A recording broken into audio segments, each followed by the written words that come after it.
Hi friends, నమస్తే. Welcome back to Yoshni kitchen. ఈరోజు మన వీడియోలో బాలింతలకు పెట్టే జీలకర్ర కూరను ఈజీగా ఎలా ప్రిపేర్ చేసుకోవాలో చూపించబోతున్నానండి.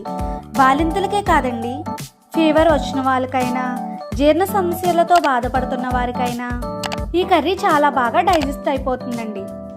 మరి లేట్ చేయకుండా ఈ కర్రీని ఎలా ప్రిపేర్ చేసుకోవాలో చూసేద్దాం. స్టవ్ ఆన్ చేసి పెనంలోనికి 1 కప్పు వరకు ధనియాలను వేసి లో ఫ్లేమ్లో 3 నిమిషాల పాటు వేపుకోవాలి.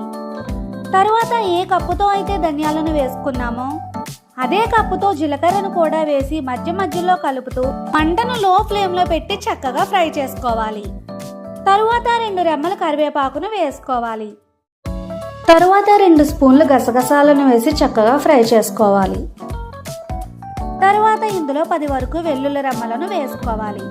తరువాత తగినంత ఉప్పుని వేసి ఉప్పు చిటపటమనే వరకు వేపుకోవాలి. అన్నీ కూడా ఈ విధంగా చక్కగా వేగిన తర్వాత స్టవ్ ఆఫ్ చేసి ఇవన్నీ కూడా చల్లారనివ్వాలి.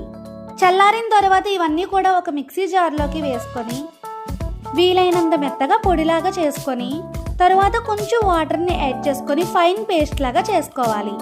ఇప్పుడు స్టవ్ మీద ప్యాన్ పెట్టుకొని ఇందులో 3 స్పూనుల వరకు ఆయిల్ని వేసుకోవాలి. ఇక్కడ నేను బాలింతలకు కాబట్టి గానుగ నూనె వాడుతున్నానండి. నార్మల్ ఆయిల్తో కూడా ఈ కర్రీని వండుకోవచ్చు. ఆయిల్ మరిగాక ఇందులో 2 ఎండుమిర్చిని కట్ చేసుకొని వేసుకోవాలి. తరువాత ఒక 10 వరకు తొక్క తీసిన వెల్లుల్లి రెమ్మలను వేసి వేపుకోవాలి. తరువాత ఇందులో ముందుగా గ్రైండ్ చేసిన జీలకర్ర పేస్ట్ని వేసుకొని 2 నిమిషాల పాటు వేపుకోవాలి. తరువాత 2 స్పూన్స్ వరకు వాటర్ని వేసుకొని మంటను లో ఫ్లేమ్లో పెట్టుకొని 5 నిమిషాల పాటు కలుపుతూ ఉడకనివ్వాలి. లేదంటే అడుగు మాడిపోతుంది, కర్రీ అనేది అంత టేస్ట్గా ఉండదు. 5 నిమిషాల తర్వాత స్టవ్ ఆఫ్ చేసుకొని సర్వ్ చేసుకోవడమే. ఈ వీడియో కనుక మీకు నచ్చితే లైక్ చేసి మీ ఫ్రెండ్స్కి, మీ రిలేటివ్స్కి షేర్ చేయండి. మరిన్ని ఈజీ రెసిపీస్ కోసం నా ఛానల్ని సబ్స్క్రైబ్ చేసుకోండి. Thank you for watching. Bye bye.